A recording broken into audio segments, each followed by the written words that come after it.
BNP আন্তর্জাতিক বিষয়ক সহ-সম্পাদক ও জাতীয় সংসদের সাবেক সংরক্ষিত নারী আসনের এমপি ব্যারিস্টার রুমি ফারহানা দাবি করেছেন, তিনি অবৈধ সরকারের ৩০০ এমপির বিরুদ্ধে একাই লড়াই করেছেন।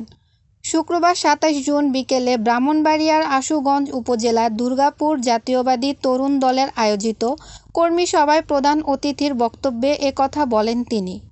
রুমিন ফারহানা বলেন, যদি দলীয় মনোনয়ন পেয়ে নির্বাচিত হই তাহলে সরাইল আশুগঞ্জকে মনের মতো করে সাজাবো, জনগণের প্রত্যাশিত উন্নয়ন নিশ্চিত করব।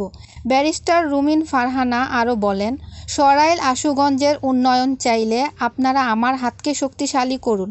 আমার হাতকে শক্তিশালী করা মানে খালেদা জিয়ার হাতকে শক্তিশালী করা, তারেক জিয়ার হাতকে শক্তিশালী করা ও বিএনপির হাতকে শক্তিশালী করা।